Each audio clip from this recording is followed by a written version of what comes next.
শ্রী পরমাত্মনে নমঃ। যথার্থ গীতা, শ্রীমদ্ ভগবদ গীতা, অথ চতুর্দশ অধ্যায়। পূর্বের কয়েকটি অধ্যায়ে যোগেশ্বর শ্রীকৃষ্ণ জ্ঞানের স্বরূপ স্পষ্ট করেছেন। চতুর্থ অধ্যায়ের 19 সংখ্যক শ্লোকে তিনি বলেছিলেন, যে পুরুষ নিয়ত কর্মের আচরণ আরম্ভ করেছেন এবং সেই আচরণ ক্রমশ উত্থান হতে হতে এত সূক্ষ্ম হয়ে গেছে যে কামনা ও সংকল্প সম্পূর্ণরূপে শান্ত হয়ে গেছে, সেই সময় তিনি যা জানতে চাইবেন তার প্রত্যক্ষ অনুভূতি হয়ে যাবে। সেই অনুভূতিকেই জ্ঞান বলে। ত্রয়োদশ অধ্যায়ে জ্ঞানকে পরিভাষিত করলেন। অধ্যাত্ম জ্ঞান নিত্যত্বং তত্ত্ব জ্ঞানার্থ দর্শনম। আত্মজ্ঞানে এক রস স্থিতি এবং তত্ত্বের অর্থস্বরূপ পরমাত্মার প্রত্যক্ষ দর্শনকে জ্ঞান বলে। ক্ষেত্র ক্ষেত্রজ্ঞের বিভেদ বিদিত হবার পরেই উদয় হয় সেই জ্ঞান। জ্ঞানের তাৎপর্য শাস্ত্রার্থ নয়, সকল শাস্ত্র মুখস্থ করাই জ্ঞান নয়। অভ্যাসের সেই অবস্থাকে জ্ঞান বলে যেখানে সেই তত্ত্বকে জানা সম্ভব হয়। পরমাত্মার সাক্ষাৎকারের সঙ্গে যে অনুভূতি হয় তাকে জ্ঞান বলা হয়। এর বিপরীত সবই অজ্ঞান। এইরূপ সবকিছু বলার পরেও বর্তমান অধ্যায়ে যোগেশ্বর শ্রীকৃষ্ণ বলছেন, অর্জুন, সেই জ্ঞানের মধ্যেও যে জ্ঞান শ্রেষ্ঠ তা আমি পুনরায় তোমাকে বলবো। যোগেশ্বর তারই পুনরাবৃত্তি করবেন, কারণ শাস্ত্র সুচিন্তিত পুনি পুনি দেখিয়া, যে শাস্ত্র সম্বন্ধে উত্তম রূপে চিন্তা করা হয়েছে সেই শাস্ত্রও বারবার দেখা উচিত।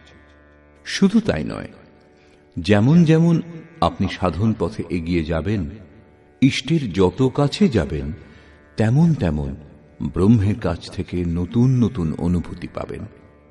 এই সকল অনুভব সদ্গুরু মহাপুরুষই প্রদান করেন। সেই জন্য শ্রীকৃষ্ণ বলছেন, আমি পুনরায় বলবো। স্মৃতিপট এমন হয় যার উপর সংস্কারের অঙ্কন সর্বদা হতে থাকে। যদি পথিকের ইষ্টকে জানার জ্ঞান অস্পষ্ট রয়ে যায়, তাহলে সেই স্মৃতিপটের ওপর প্রকৃতি অঙ্কিত হতে থাকে, যা বিনাশের কারণ হয়। সেই জন্য সাধনা সম্পূর্ণ হওয়া পর্যন্ত সাধককে ইষ্ট সম্বন্ধিত জ্ঞান আবৃত্তি করা উচিত। আজ স্মৃতি স্পষ্ট হলেও যখন পরের অবস্থাগুলিতে সাধক পৌঁছবেন, তখন এই অবস্থার পরিবর্তন হবে। সেই জন্য পূজ্য মহারাজজি বলতেন, ব্রহ্মবিদ্যার চিন্তন প্রতিদিন করবে, এক মালা প্রতিদিন ঘোরাবে, সেই মালা যা চিন্তন দ্বারা ঘোরানো হয়, অন্য কোনো মালা নয়। এই নিয়ম সাধকের জন্য। কিন্তু যিনি বাস্তবিক সদ্গুরু, তিনি সতত সেই পথিকের মার্গদর্শন করেন, অন্তরে জাগ্রত হয়ে এবং বাইরে নিজের ক্রিয়াকলাপের দ্বারা তাকে প্রত্যেক অভিনব পরিস্থিতি সম্বন্ধে অবগত করিয়ে দেন। যোগেশ্বর শ্রীকৃষ্ণ মহাপুরুষ ছিলেন, অর্জুন শিষ্যের স্থানে ছিলেন। তিনি শ্রীকৃষ্ণের কাছে প্রার্থনা করেছিলেন যে, ভগবান আমাকে রক্ষা করুন। সেই জন্য যোগেশ্বর শ্রীকৃষ্ণ বললেন, সকল জ্ঞানের মধ্যে অতি উত্তম জ্ঞান আমি পুনরায় তোমাকে বলবো। শ্রী ভগবান উবাচ।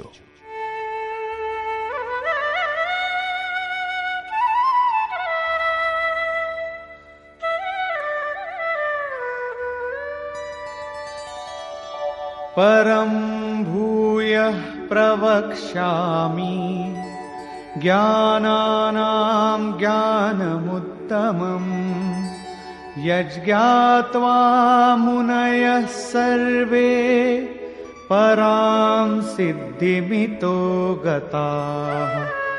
অর্জুন, সকল জ্ঞানের মধ্যে অতি উত্তম জ্ঞান, পরম জ্ঞান আমি পুনরায় তোমাকে বলবো, যা পূর্বেও বলেছেন।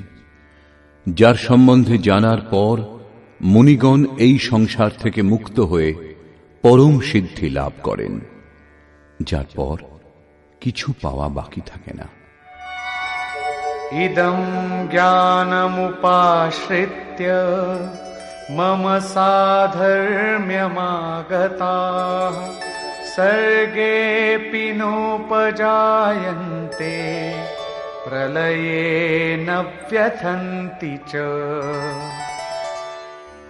এই জ্ঞান উপাশ্রিত, এই জ্ঞান আশ্রয় করে ক্রিয়ার আচরণ করে সান্নিধ্যে এসে আমার স্বরূপ প্রাপ্ত পুরুষগণ সৃষ্টিকালে পুনরায় জন্মগ্রহণ করেন না এবং প্রলয়কালে অর্থাৎ শরীরান্তের সময় ব্যাকুল হন না, কারণ মহাপুরুষের দেহের মৃত্যু তখনই হয়ে যায় যখন তিনি স্বরূপ লাভ করেন, তারপরে তাঁর দেহ নিবাস স্থান রূপে থাকে।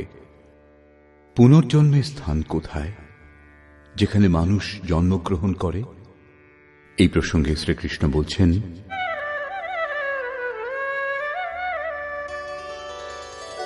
মম যোনির্মহৎ ব্রহ্ম তস্মিন গর্ভং দধাম্যহম সম্ভবঃ সর্বভূতানাং ততো ভবতি ভারত।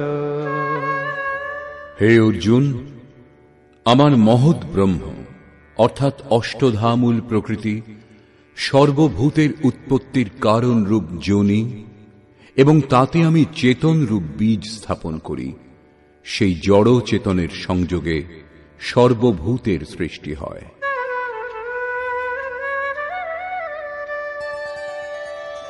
সর্বয়োনিষু কৌন্তেয় মূর্তয়ঃ সম্ভবন্তি ইয়াঃ তাসাং ব্রহ্ম মহদ্যোনিঃ অহং বীজপ্রদঃ পিতা। কৌন্তেয়, সমস্ত যোনিতে যে সকল দেহ উৎপন্ন তাদের সকলের যোনি গর্ভধারিণী মাতা, অষ্টধামূল প্রকৃতি এবং আমি বীজ স্থাপন কর্তা পিতা। অন্য কেউ মাতাও নয়, পিতাও নয়। যতক্ষণ জড় চেতনের সংযোগ হবে জন্ম হতেই থাকবে, নিমিত্ত কেউ না কেউ হবেই। চেতন আত্মা জড় প্রকৃতিতে কেন আবদ্ধ হয়?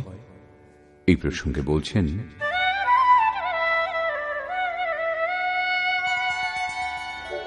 সত্ত্বং রজস্তম ইতি গুণাঃ প্রকৃতি সম্ভবাঃ নিবধ্নন্তি মহাবাহো দেহে দেহিনমব্যয়ম। মহাবাহু অর্জুন, প্রকৃতিজাত সত্ত্ব, রজ ও তম এই গুণত্রয় অবিনাশী জীবাত্মাকে শরীরে আবদ্ধ করে। কি রূপে? তত্র সত্ত্বং নির্মলত্বাৎ প্রকাশকমনাময়ম সুখসঙ্গেন বধ্নাতি জ্ঞানসঙ্গেন চানঘ। নিষ্পাপ অর্জুন, এই গুণত্রয়ের মধ্যে সত্ত্বগুণ নির্বিকার, নির্মলত্বাৎ নির্মল, সেই জন্য সুখ এবং জ্ঞানের আসক্তি দ্বারা আত্মাকে শরীরে আবদ্ধ করে। সত্ত্বগুণ ও বন্ধনী, পার্থক্য এতটাই, সুখ কেবল পরমাত্মার মধ্যেই পাওয়া যায় এবং জ্ঞান সাক্ষাৎকারকে বলে। সত্ত্বগুণী ততক্ষণ আবদ্ধ যতক্ষণ পরমাত্মার সাক্ষাৎকার না হয়।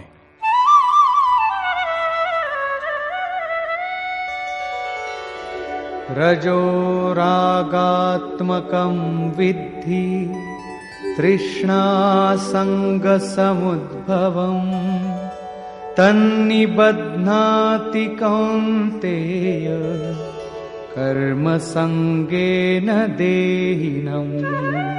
হে অর্জুন, রজোগুণ রাগাত্মক, একে তুমি কর্মসঙ্গেন কামনা ও আসক্তি থেকে উৎপন্ন জানবে।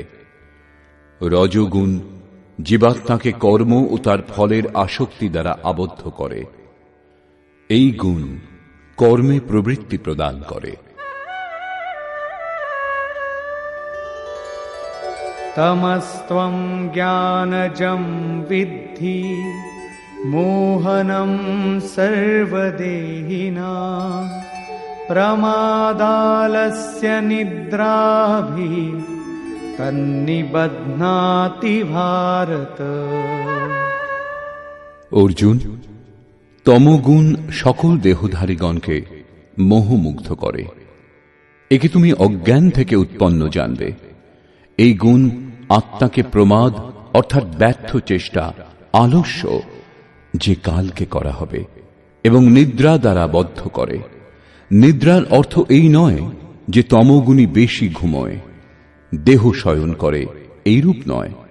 ইয়া নিশা সর্বভূতানাম তস্যাম জাগর্তি সংযমী। এই জগৎ রাত্রিরূপ। তমগুণী ব্যক্তি এই জগৎরূপ রাত্রিতে দিবারাত্রি ব্যস্ত থাকে, প্রকাশ স্বরূপের দিক থেকে অচেতন থাকে। তমগুণী নিদ্রা একেই বলে। যিনি এর মধ্যে আবদ্ধ তিনিই নিদ্রিত। এখন গুণত্রয়ের বন্ধনের সামূহিক স্বরূপ বলছেন। সত্ত্বং সুখে সঞ্জয়তি রজঃ কর্মণি ভারত জ্ঞানমাবৃত্য তু তমঃ প্রমাদে সঞ্জয়ত্যুত।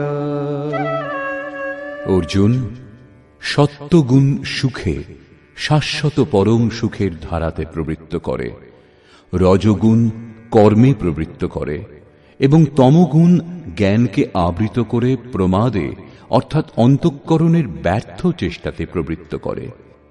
গুণ যখন এক স্থানে একটা হৃদয়েই থাকে তখন কিরূপে পৃথক পৃথক বিভক্ত হয়? এই প্রসঙ্গে যোগেশ্বর শ্রীকৃষ্ণ বলছেন,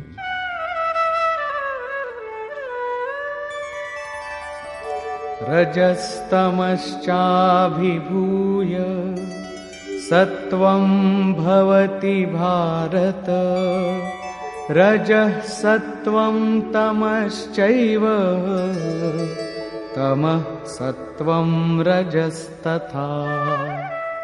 হে অর্জুন, সত্ত্বগুণ রজ ও তমগুণকে অভিভূত করে প্রবল হয়, সেইরূপ রজগুণ সত্ত্ব ও তমগুণকে অভিভূত করে প্রবল হয়। এইরূপ তমগুণ সত্ত্ব ও রজগুণকে অভিভূত করে প্রবল হয়। কিরূপে জানা যাবে যে কখন কোন গুণটি অধিক সক্রিয়?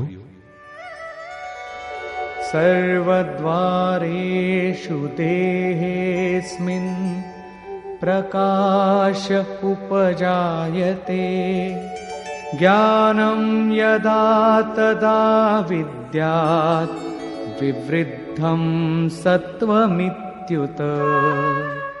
যে কালে এই দেহে, অন্তঃকরণে এবং সকল ইন্দ্রিয়ে ঈশ্বরীয় প্রকাশ এবং বোধ শক্তি উৎপন্ন হয়, সেই সময় এইরূপ জানতে হবে যে সত্ত্বগুণ বর্ধিত হয়েছে এবং লোভ প্রবৃত্তিরারম্ভঃ কর্মণাম শমঃ স্পৃহা রজস্যেতানি জায়ন্তে বিবৃদ্ধে ভরতর্ষভ।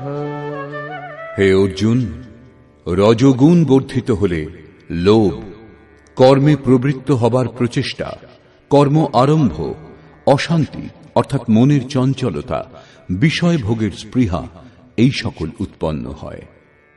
তমগুণের বৃদ্ধিতে কি হয়? অপ্রকাশো প্রবৃত্তিশ্চ প্রমাদো মোহ এব চ তমস্যেতানি জায়ন্তে বিবৃদ্ধে কুরু নন্দন। অর্জুন, তমগুণ বৃদ্ধি পেলে অপ্রকাশ, প্রকাশ পরমাত্মার দ্যোতক, ঈশ্বরীয় প্রকাশের দিকে না এগোনোর স্বভাব, কার্যম কর্ম, যা করণীয় প্রক্রিয়া, তাতে প্রবৃত্তির অভাব, অন্তঃকরণে ব্যর্থ চেষ্টা সকলের প্রবাহ এবং সংসারে বিমুগ্ধ করে যে প্রবৃত্তিগুলি, এই সমস্ত উৎপন্ন হয়। এই সমস্ত গুণের সম্বন্ধে জানা থাকলে কি লাভ?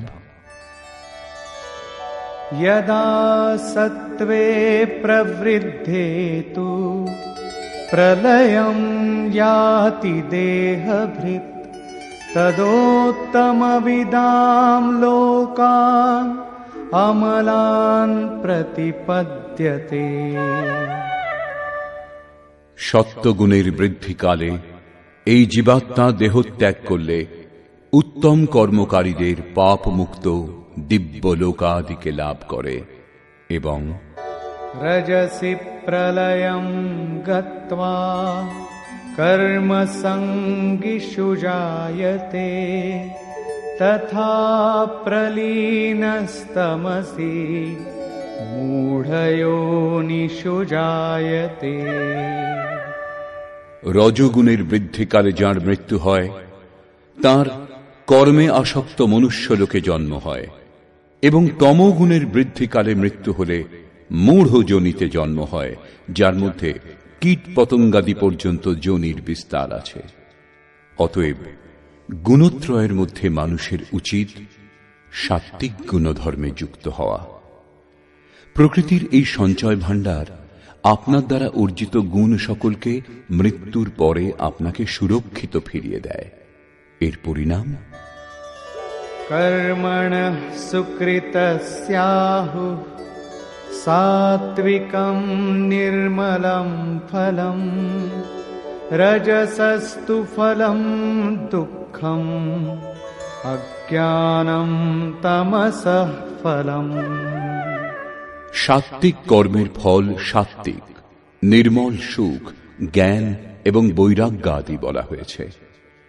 রাজসিক কর্মের ফল দুঃখ এবং তামসিক কর্মের ফল অজ্ঞান। এবং सत्त्वात् संजायते ज्ञानं रजसो लोभ एव च प्रमादमोहौ तमसो भवतो ज्ञानमेव च। সত্য গুণ থেকে জ্ঞান জন্মে। ঈশ্বরীয় অনুভূতিকে জ্ঞান বলা হয়। ঈশ্বরীয় অনুভূতির সঞ্চার হয়। রজগুণ থেকে নিঃসন্দেহে লোভ উৎপন্ন হয় এবং তমগুণ থেকে প্রমাদ, মোহ, আলস্য, অজ্ঞান উৎপন্ন হয়। এই সকল উৎপন্ন হয়ে কোন গতি প্রদান করে?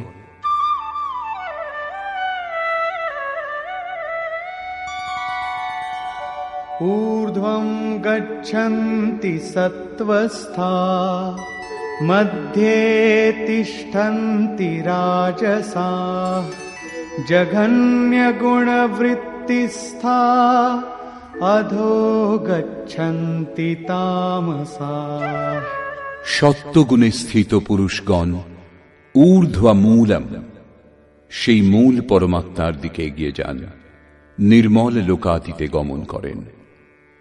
রজগুণে স্থিত রাজসিক ব্যক্তিগণ মধ্যম শ্রেণীর মানুষ হয়, যাদের সাত্ত্বিকম বিবেক বৈরাগ্য থাকে না এবং অধম কীটপতঙ্গ যোনিগুলিতেও জন্ম হয় না, পরন্তু পুনর্জন্ম প্রাপ্ত হয়। এবং নিন্দিত তমগুণে প্রবৃত্ত তামসিক ব্যক্তিগণ অধোগতি অর্থাৎ পশু পক্ষী কীট পতঙ্গাদি অধম যোনিতে জন্মগ্রহণ করে। এই রূপে ত্রিগুণই কোন না কোন রূপ যোনির কারণ। যারা এই গুণত্রয় অতিক্রম করেন তারা জন্মবন্ধন থেকে মুক্ত হন এবং আমার স্বরূপ লাভ করেন। এই প্রসঙ্গে বলছেন,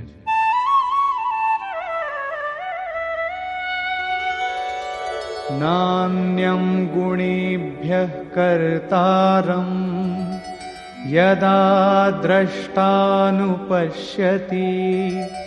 गुणेभ्यश्च परं वेत्ति मद्भावं सोऽधिगच्छति। যে কালে দ্রষ্টা আত্মা ত্রিগুণ ব্যতীত অন্য কাউকে কর্তা বলে দেখেন না এবং ত্রিগুণের অতীত পরম তত্ত্ব ব্যক্তি বিদিত হন, সেই সময় সেই পুরুষ আমার স্বরূপ লাভ করেন। এটা বৌদ্ধিক মান্যতা নয় যে গুণ গুণেতেই আবর্তিত হয়। সাধনা করতে করতে সাধক এমন এক অবস্থায় এসে পৌঁছন যখন সেই পরমের অনুভূতি লাভ হয়, তখন ত্রিগুণ ব্যতীত অন্য কাউকে কর্তা বলে দেখতে পান না। সেই সময় পুরুষ ত্রিগুণাতীত হন। এটা কল্পিত মান্যতা নয়। এবং এই প্রসঙ্গেই আরো বলছেন, গুণানেতানতীত্যত্রীন দেহি দেহ সমুদ্ভবান জন্ম মৃত্যু জরা দুঃখৈর বিমুক্তো মৃতমশ্নুতে। পুরুষ স্থূল দেহোৎপত্তির কারণ রূপ এই গুণত্রয় অতিক্রম করে জন্ম, মৃত্যু, বৃদ্ধাবস্থা এবং সকল প্রকার দুঃখ থেকে মুক্ত হয়ে অমৃত তত্ত্ব লাভ করেন।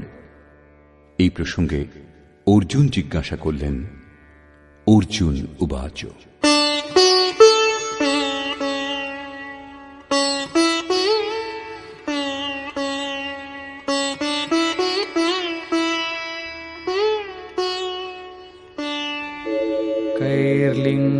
कैर्लिङ्गैस्त्रीन् गुणानेता अतीतो भवति प्रभो किमाचारः कथं चैतान् स्त्रीन् गुणानतिवर्तते। প্রভু, এই ত্রিগুণকে যিনি অতিক্রম করেন তার লক্ষণ কি, তার আচরণ কিরূপ এবং কি উপায়ে পুরুষ গুণাতীত হন? শ্রী ভগবান উবাচ,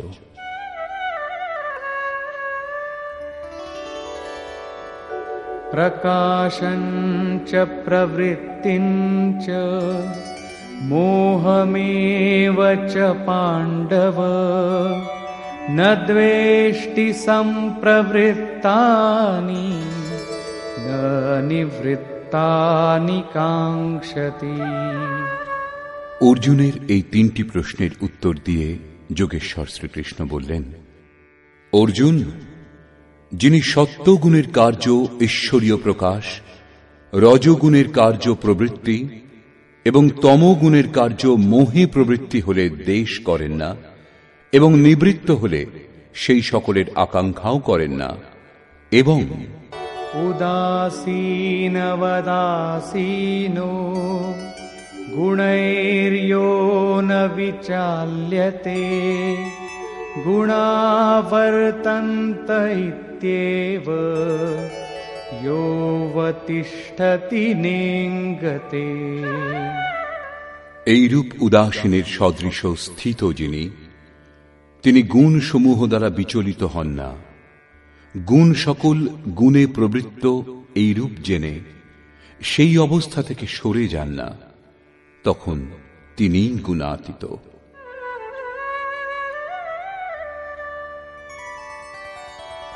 সমদুঃখ সুখ স্वस्थः সমলোষ্টাশ্মকাঞ্চনः তুল্যপ্রিয়া প্রিয়ো ধীরস তুল্য নিন্দাত্মসংস্তুতিঃ। যিনি নিরন্তর স্বয়ংে অর্থাৎ আত্মভাবে স্থিত, সুখ ও দুঃখে সম, মৃৎপিণ্ড, প্রস্তর ও সুবর্ণে যার সমভাব, ধৈর্যবান, যিনি প্রিয় ও অপ্রিয়ে তুল্য জ্ঞান, নিন্দা ও প্রশংসায় যার সমবুদ্ধি, এবং মানাপমানয়োস্তুল্যস তুল্যো মিত্রারিপক্ষয়োঃ সর্বারম্ভ পরিত্যাগী গুণাতীতঃ স উচ্যতে। যিনি মান ও অপমানে সম, মিত্র ও শত্রুপক্ষেও সম, যিনি সকল আরম্ভের ত্যাগ করেছেন, সেই পুরুষকে গুণাতীত বলা হয়। শ্লোক সংখ্যা 22 থেকে 25 পর্যন্ত গুণাতীত পুরুষের লক্ষণ ও আচরণ সম্বন্ধে বলা হয়েছে যে তিনি বিচলিত হন না, গুণসমূহ বিচলিত করতে পারে না, স্থিরভাবে অবস্থান করেন। এখন প্রস্তুত গুণাতীত হবার বিধি।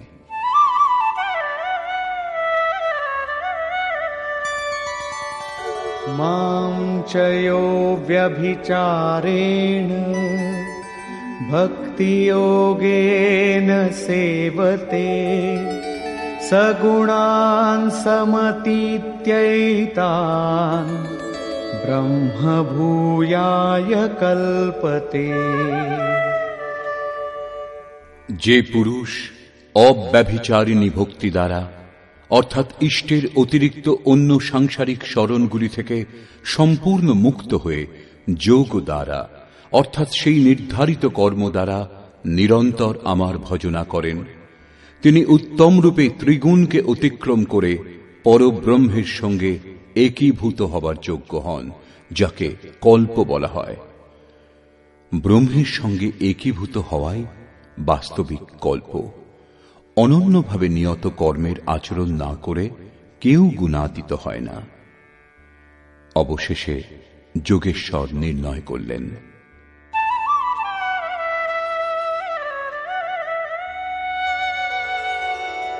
ব্রহ্মণো হি প্রতিষ্ঠাহম অমৃতস্যাব্যয়স্য চ শাশ্বতস্য চ ধর্মস্য সুখস্যৈকান্তিকস্য চ।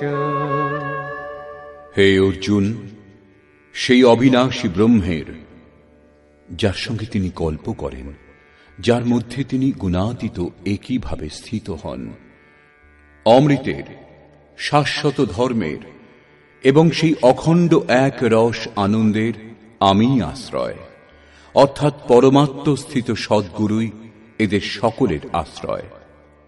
শ্রীকৃষ্ণ যোগেশ্বর ছিলেন। এখন যদি আপনি অব্যক্ত, অবিনাশী, ব্রহ্ম, শাশ্বত ধর্ম, অখণ্ড এক রস আনন্দ পেতে চান, তাহলে কোন তত্ত্বস্থিত, অব্যক্তস্থিত মহাপুরুষের আশ্রয়ে যান। তার দ্বারাই উপরোক্ত স্থিতি লাভ করা সম্ভব। নিষ্কর্ষ। বর্তমান অধ্যায়ের আরম্ভে যোগেশ্বর শ্রীকৃষ্ণ বলেছিলেন, অর্জুন, জ্ঞানসমূহের মধ্যে অতি উত্তম পরম জ্ঞান সম্বন্ধে আমি পুনরায় তোমাকে বলবো, যা জেনে মুনিগণ উপাসনার দ্বারা আমার স্বরূপ লাভ করেন। তারপর সৃষ্টির আদিতে তারা পুনরায় জন্মগ্রহণ করেন না, কিন্তু দেহত্যাগ নিশ্চয়ই হয়। কিন্তু সেই সময় তারা ব্যথিত হন না। তারা সেই দিনই দেহত্যাগ করেন যেদিন স্বরূপ লাভ করেন। প্রাপ্তি জীবিত অবস্থাতেই হয়, কিন্তু দেহান্তের সময়ও তারা ব্যথিত হন না। প্রকৃতিজাত সত্য, রজ ও তম এই তিনটি গুণই জীবাত্মাকে দেহে আবদ্ধ করে। দুটি গুণকে অভিভূত করে তৃতীয় গুণের বৃদ্ধি সম্ভব। গুণ পরিবর্তনশীল। প্রকৃতি অনাদি, এর বিনাশ হয় না, পরন্তু ত্রিগুণের প্রভাব এড়ানো যেতে পারে। গুণ মনের ওপর প্রভাব বিস্তার করে। সত্যগুণের বৃদ্ধিকালে ঈশ্বরীয় প্রকাশ ও বোধ শক্তি জাগে। রজগুণ রাগাত্মক, সেই সময় কর্মের প্রতি লোভ, আসক্তি এই সমস্ত উৎপন্ন হয় এবং অন্তঃকরণে তমগুণ কার্যরূপ নিলে আলস্য, প্রমাদ ঘিরে ফেলে। সত্যগুণের বৃদ্ধিকালে মৃত্যু হলে পুরুষ শ্রেষ্ঠ নির্মল লোকাদিতে জন্মগ্রহণ করে। রজগুণের বৃদ্ধিকালে মৃত্যু হলে মানুষ মানব যোনিতে উৎপন্ন হয় এবং তমগুণের বৃদ্ধিকালে মানুষ দেহত্যাগ করলে পশু, কীট, পতঙ্গ ইত্যাদি অধম যোনিতে উৎপন্ন হয়। সেই জন্য মানুষের ক্রমশ উন্নত সাত্ত্বিক গুণের দিকে এগোনো উচিত। বস্তুত এই ত্রিগুণই কোনো না কোনো যোনির কারণ। এই গুণই আত্মাকে দেহে আবদ্ধ করে। সেই জন্য গুণাতীত হওয়া উচিত। মুক্ত পুরুষ যে গুণত্রয় থেকে মুক্ত হন তার স্বরূপ বলবার পর যোগেশ্বর বললেন, অষ্টধামূল প্রকৃতি গর্ভধারিণী মাতা এবং আমি বীজরূপ পিতা, অন্য কেউ মাতা অথবা পিতা নয়। যতক্ষণ এই ক্রম চলবে ততক্ষণ চরাচর জগতে নিমিত্ত রূপে কেউ না কেউ মাতা পিতা হতেই থাকবে, কিন্তু বস্তুত প্রকৃতিই মাতা এবং আমি পিতা। এই প্রসঙ্গে অর্জুন 3টি প্রশ্ন করেছেন। গুণাতীত পুরুষের লক্ষণ কি? কিরূপ আচরণ হয়? কোন উপায়ে মানুষ এই ত্রিগুণের অতীত হন? এইরূপ যোগেশ্বর শ্রীকৃষ্ণ গুণাতীত পুরুষের লক্ষণ এবং আচরণ বললেন, এবং শেষে গুণাতীত হবার উপায়ও বললেন। যে পুরুষ অব্যভিচারিণী ভক্তি ও যোগ দ্বারা নিরন্তর আমার ভজনা করেন তিনি ত্রিগুণাতীত হন। অন্য কারো চিন্তা না করে নিরন্তর ইষ্টের চিন্তা করা অব্যভিচারিণী ভক্তি। যিনি সংসারের সংযোগ বিয়োগ থেকে সর্বথা মুক্ত তারই নাম যোগ। তাকে কার্যরূপে অনুষ্ঠিত করার নাম কর্ম। যজ্ঞ যার দ্বারা সম্পন্ন হয় সেই ক্রিয়াকর্ম। অব্যভিচারিণী ভক্তি দ্বারা সেই নিয়ত কর্মের আচরণ দ্বারাই পুরুষ ত্রিগুণাতীত হন এবং অতীত হয়ে পুরুষ ব্রহ্মে একীভূত এবং পূর্ণ কল্প প্রাপ্ত করার যোগ্য হন। গুণ যে মনের ওপর প্রভাব বিস্তার করে তা বিলয় হবার সঙ্গে সঙ্গেই ব্রহ্মে একীভূত হওয়া সম্ভব। একেই বাস্তবিক কল্প বলে। অতএব ভজন না করে কেউ গুণাতীত হতে পারেন না।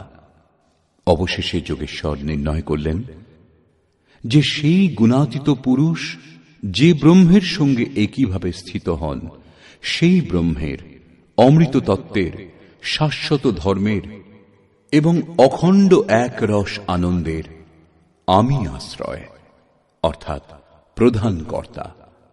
এখন শ্রীকৃষ্ণ বর্তমানে নেই। এখন সেই আশ্রয় চলে গেছে। বড় সংশয়ের বিষয়, সেই আশ্রয় এখন কোথায় পাওয়া যাবে? কিন্তু না, শ্রীকৃষ্ণ নিজের পরিচয় দিয়েছেন। তিনি যোগী ছিলেন, স্বরূপস্থ মহাপুরুষ ছিলেন। শিষ্যস্তেহম সাধি মাম ত্বাম প্রপন্নম। অর্জুন বলেছিলেন, আমি আপনার শিষ্য, আপনার শরণাগত, আমাকে রক্ষা করুন। শ্রীকৃষ্ণ কয়েকবারই নিজের পরিচয় দিয়েছেন, স্থিতপ্রজ্ঞ মহাপুরুষের লক্ষণ বলেছেন এবং তাদের সঙ্গে নিজের তুলনা করেছেন। অতএব স্পষ্ট হল শ্রীকৃষ্ণ মহাত্মা যোগী ছিলেন। এখন আপনি যদি অখণ্ড একরস আনন্দ, শাশ্বত ধর্ম অথবা অমৃত তত্ত্ব লাভের ইচ্ছুক, তাহলে এই সকল প্রাপ্তির স্রোত একমাত্র সদ্গুরু। কেবল শাস্ত্র অধ্যয়ন দ্বারা এ সকল লাভ করা অসম্ভব। যখন সেই মহাপুরুষ আত্মা থেকে অভিন্ন হয়ে রথী হয়ে যান, তখন ধীরে ধীরে অনুরাগীকে সঞ্চালিত করতে করতে তার স্বরূপ পর্যন্ত, যাতে তিনি স্বয়ং প্রতিষ্ঠিত, পৌঁছিয়ে দেন। মহাপুরুষই একমাত্র মাধ্যম।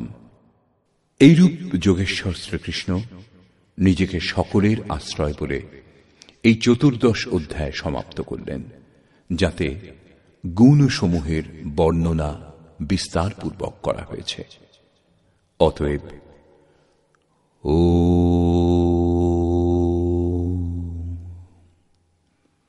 এই প্রকার শ্রীমদ্ ভগবদ্ গীতারূপী উপনিষদ এবং ব্রহ্মবিদ্যা তথা যোগশাস্ত্র বিষয়ক শ্রীকৃষ্ণ ও অর্জুনের সংবাদে গুণত্রয় বিভাগ যোগ নামক 14 অধ্যায় পূর্ণ হল। এই প্রকার শ্রীমৎ পরমহংস পরমানন্দজির শিষ্য স্বামী অর্গড়ানন্দকৃত শ্রীমদ্ ভগবদ্ গীতার ভাষ্য যথার্থ গীতাতে গুণত্রয় বিভাগ যোগ নামক 14 অধ্যায় সমাপ্ত হল। হরি ওম তৎসৎ।